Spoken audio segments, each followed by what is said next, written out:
हनुमान चालीसा के बारे में आज मैं आपको जो बताने वाला हूँ, जो सिखाने वाला हूँ, वो आपकी हनुमान चालीसा के पाठ को और पावरफुल बना देगा। मैं यहाँ पर आपको कोई नया मंत्र नहीं दूंगा, कोई नई क्रिया नहीं दूंगा और कुछ नया ऐड नहीं करूंगा। हनुमान चालीसा जैसी है वैसे ही मैं हनुमान चालीसा के एक सीक्रेट पर्सपेक्टिव को आपके सामने रखने वाला हूँ, एक योगिक पर्सपेक्टिव को आपके सामने रखने वाला हूँ।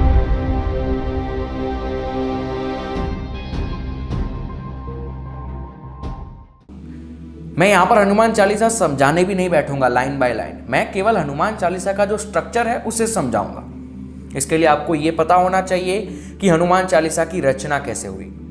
तो कुछ कहानियां ऐसा कहती है, सच हम भी नहीं जानते, लेकिन कहानियों के अनुसार ये कहा जाता है कि 17th सेंचुरी में जब तुलसीदास जी को जेल में डाल दिया गया तो उन्हें जब हनुमान जी की मदद की जरूरत थी तो उन्होंने हनुमान चालीसा की रचना शुरू की और इस प्रकार से जन्म हुआ हनुमान चालीसा का।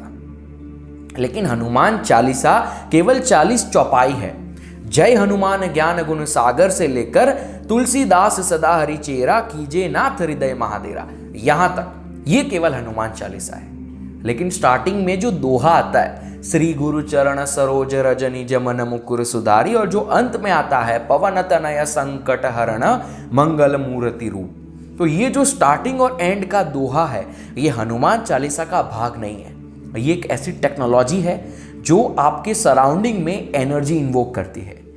कौन सी एनर्जी, कैसी एनर्जी, इसको समझने के लिए मैं आपको समझाता हूं यहां पर एक बहुत ही सीक्रेट चीज, एक ऐसी चीज जो शायद आप में से काफी सारे लोग नहीं जानते होंगे। हमारे धर्म के अंदर दो प्रकार की पूजा होती है, दो प्रकार की चीजें होती है। एक कम्युनिटी में होती है जहां पर लोग साथ में मिलकर करते हैं, और एक पर्सनल होती है। इसी वजह से हमारे धर्म के अंदर लोगों के घरों में छोटे छोटे मंदिर होते हैं और बाहर बड़े बड़े मंदिर होते हैं। मंदिरों में लोग झुंड में मिलकर सब चीजें करते हैं, सब क्रिया करते हैं। घर में अकेले में पूजा करते हैं। जो साथ में मिलकर किया जाता है ना, वो तो पावरफुल है। आप देखो, हवन होता है, हवन बड़ी पावरफुल चीज़ है। आप भजन कीर्तन को देखो, अलग ही वाइब होती है। उसके बाद अगर आपको नहीं पता तो जब भी वैदिक चैंटिंग किया जाता है, जब भी किसी मंत्र का चैंटिंग किया जाता है, साथ में मिलकर लोग करते हैं। आपने देखा होगा, आपने सुना होगा, साथ में लोगों की आवाज़ें गूंजती है और साथ में लोग मंत्र शुरू करते हैं। आप देखोगे उनके हाथ के मूवमेंट्स के साथ लोग झुंड में मंत्र गा रहे होते हैं। तो वो एक अलग ही पूरा प्रोसेस है। उसको शब्दों में बयां करना बड़ा ही मुश्किल है, क्योंकि उसको आप जब सेंसिटिव होगे तो फील कर पाओगे। आरती में जब लोग साथ में किसी चीज़ की आरती कर रहे हैं, किसी पर्टिकुलर फॉर्म की आरती कर रहे हैं, किसी स्वरूप की आरती कर रहे हैं, आप देखोगे कि वो स्वरूप आपके सामने जिंदा हो गया, ऐसा फील करोगे। हाँ या ना, कमेंट में बताना, आप ऐसा फील करोगे।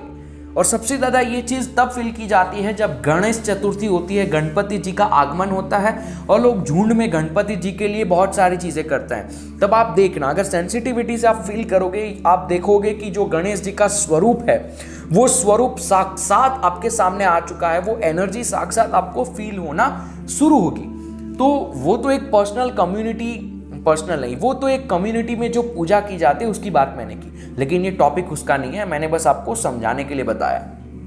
लेकिन जो पर्सनल पूजा है, पर्सनल पूजा में अगर कोई टॉप लेवल की पूजा है, अगर कोई क्रिया जो टॉप लेवल की है, तो वो है गुरु पूजा या इष्ट देवता पूजा। ये एक ऐसी टेक्नोलॉजी है, ये एक ऐसा प्रमाण है, ये एक ऐसी चीज है जो कि हमारे ऋषि मुनियों ने डिजाइन की थी, जिसकी मदद से आप कोई भी साधना या पूजा करने से पहले एनर्जी को इन्वोक कर सकते हैं। जब एक गुरु किसी शिष्य को दीक्षा प्रोसेस के अंदर साधना देता है, गुरु मंत्र देता है, उसके बाद वो उसे गुरु पूजा सिखाता है।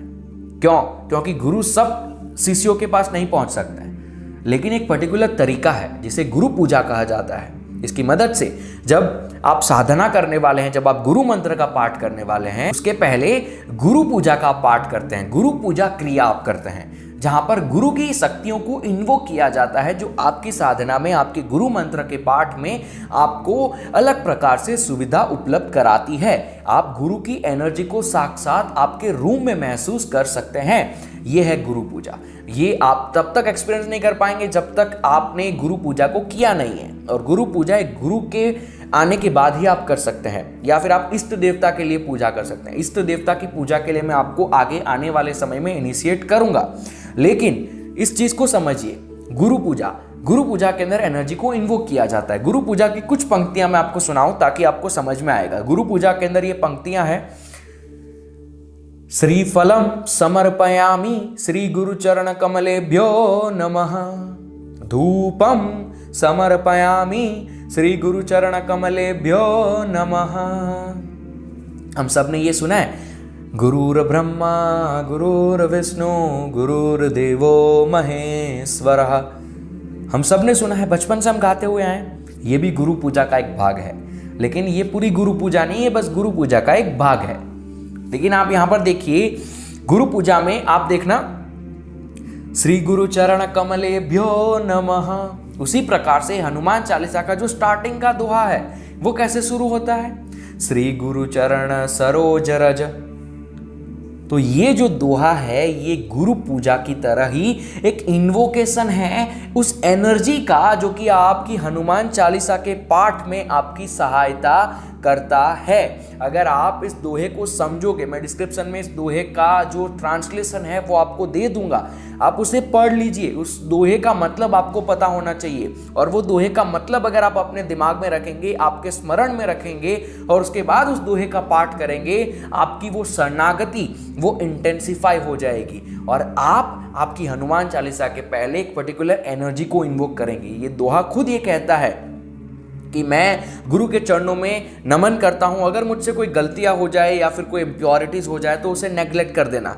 ये दोहा इतना पावरफुल है, इस दोहे की मदद से आप हनुमान चालीसा के पाठ के दौरान कोई गलतियां भी करते हैं तो वो नेग्लेक्ट हो जाएगी। लेकिन आपको दोहे का मतलब पता होना चाहिए और उस दोहे को मानसिक तौर पे आपको करना होगा। मानसिक तौर पे आपको ये सोचना होगा कि वो जो दोहे में कहा जा रहा है वो आप आपके इष्ट देव हो जाए, चाहे वो हनुमान जी हो जाए, चाहे वो कोई भी इष्ट देव हो जाए या फिर आपके कोई भी गुरु हो जाए, उनके लिए आप ये कर रहे हैं, वो आपके दिमाग में होना चाहिए। आदि शंकराचार्य जी ने जैसे शिवमानस पूजा की रचना की थी, आप मन के अंदर महादेव की पूजा करते हैं, जिसका मैंने वीडियो डिटेल में बनाया है, जिसको आप हर रोज कर सकते हैं। आई बटन में लिंक होगी, जो ऊपर बटन आता है ना उसमें। तो उसी प्रकार से गुरु पूजा जो है, उसी प्रकार से ये जो स्टार्टिंग के दोहे हैं और एंड के दोहे हैं उसको स्मरण में रखकर अगर आप करोगे तो हनुमान चालीसा का जो पावर है वो और बेहतरीन हो जाएगा। अखंड ज्योति, आप सब जानते हैं हमारे धर्म के अंदर अखंड ज्योति को जलाया जाता है। मंदिरों के अंदर ज्योति को पूरे दिन जलाए रखते हैं, या फिर कुछ भी घर में कुछ है, शुभ काम है तो ज्योति दिया जो होता है उसे पूरा दिन जलाए रखते हैं। ये क्यों करते हैं? तो ये भी पर्टिकुलर ऐसी ही चीज है कि आप एक एनर्जी इन्वोक करते हो, आप अपने स्मरण में कुछ चीज रखते हो और वो दिया जलाते हो, और फिर उस एनर्जी जो इन्वोक हुई है उसे वैसा ही रखने के लिए आप पूरा दिन दिया जला के रखते हो। और यही कारण है अखंड ज्योति जलाने का, अखंड दिया जलाने का, कि आप उस एनर्जी को इन्वोक करके रखते हो पूरा दिन। मंदिरों में अखंड ज्योति जलती है क्यों? क्योंकि मंदिरों में जब वैदिक चैंटिंग किया जाता है, जब प्राण प्रतिष्ठा की जाती है, तो उस प्रकार से एनर्जी को इन्वोक कर दिया जाता है, और इन्वोक करने के बाद वो दिया जो जलाया जाता है, वो जो साक्षी है, वो जो अग्नि है, वो उस एनर्जी को एवरी टाइम, लाइफ टाइम तक एंडलेस उस एनर्जी को वहां पर इन्वोक रखती है। आजकल आप देखोगे तो अखंड ज्योति तो नहीं जलाई होती, लेकिन ये जो आरती का प्रोसेस है जो सुबह शाम किया जाता है वो भी इसी चीज के लिए किया जाता है कि वो जो पर्टिकुलर एनर्जी है उसे कॉन्स्टेंटली इन्वोक रखा जाए। इसी वजह से सुबह शाम आरती की जाती है मंदिरों में, कितने सालों से चला आ रहा है, हर रोज सुबह शाम आरती होती है। क्यों? क्योंकि वो जो एनर्जी है मंदिर की उसे वैसा का वैसा रखा जाए, और अखंड ज्योत भी वही करती है। गुरु पूजा के अंदर भी दिया जलाना होता है, और जब तक साधना चलती है तब तक वो दिया जलता रहता है, और वो दिया एक साक्षी है उस गुरु की शक्तियों का, उस इष्ट देव की शक्तियों का। और इसीलिए मैं आपको यहां पर सेकंड टिप देने वाला हूं हनुमान चालीसा को करने की। आप एक छोटी सी जगह बनाओ, एक छोटा सा टेबल, अगर आपके पास हनुमान जी की मूर्ति है, हनुमान जी की प्रतिमा, हनुमान जी का फोटो अगर आपके पास है तो उसे रखो। अगर आपके पास नहीं है तब भी आप केवल एक टेबल के ऊपर, जहां पर हनुमान जी का फोटो है या नहीं है, दिया जलाओ। दिया जलाने के बाद उसके सामने हनुमान चालीसा का पाठ करने बैठो उसी जगह पर हर रोज, और धीरे धीरे आपका वो जो रूम है जहां पर आप ये करते हो ना, वो भी एक प्रकार की एनर्जी में वाइब्रेट करने लगेगा। और उस पर्टिकुलर जगह पर आप हर रोज करोगे दिया जलाकर, तो वो दिया आपकी हनुमान चालीसा का साक्षी बन जाएगा। तो ये बड़ा महत्वपूर्ण है, ये लोग नहीं करते हैं। लोग कहीं पर भी बैठकर हनुमान चालीसा का पाठ शुरू कर देते हैं। ये मत करना। हनुमान चालीसा का पाठ करने के लिए आप किसी जगह पर पर्टिकुलर एक जगह बनाओ, नीचे बैठो, दिया जलाओ हनुमान जी के सामने और हनुमान जी के सामने वहां पर आप एनर्जी इन्वोक कर रहे हो। अगर आपके कोई गुरु नहीं है, हनुमान जी आपके इष्ट देव हैं, तो आप उनके सामने दिया जलाकर श्री गुरु चरण सरोज रज निज मन मुकुर सुधारी वो जब गाते हो ना, तो वो एनर्जी इन्वोक होती है। और जब तक आपकी हनुमान चालीसा चल रही है तब तक वो दिया आपका साक्षी है, जो कि आपको एक अलग प्रकार से हेल्प करेगा। धीरे धीरे आप इस चीज को फील करेंगे अगर जिस प्रकार से मैंने बताया वैसे आप करते हैं तो। और हाँ, एक और बड़ा सवाल लोगों के दिमाग में होता है कि क्या हनुमान चालीसा को पढ़कर किया जाए या फिर मन में अगर याद है तो याद करके करें। देखो, ऐसी कोई रूल नहीं है, ऐसा कोई नियम नहीं है कि आप हनुमान चालीसा को पढ़ के ही करो, हनुमान चालीसा को दिमाग में ही करो। आपको जैसे सही लगता है वैसे आप हनुमान चालीसा को कर सकते हैं। ये एक बड़ी कॉमन सेंस है कि ये जो हनुमान चालीसा है ये एक प्रकार का बहुत ही स्ट्रॉन्ग कॉन्सिक्रेटेड दोहा है, कॉन्सिक्रेटेड चौपाई है, कॉन्सिक्रेटेड लाइन्स हैं जिसके अंदर खुद एनर्जी है। ये कोई मंत्र तो है नहीं, ये केवल लाइन्स है, पोएम की तरह लिखी है। लेकिन उसको जब रचना की गई थी तो उस प्रकार से एनर्जाइज किया गया था कि आज भी अगर आप उसका पाठ करते हैं तो वो एनर्जी आपको हेल्प करती है। तो आप उसे पढ़ के करो, दिमाग से करो, उससे कोई लेन देन नहीं है। वो पर्टिकुलर आपके लिए वो चौपाई एनर्जाइज है और वो काम करेगी पढ़ के या बोल के या दिमाग में याद रखिए तो उस प्रकार से।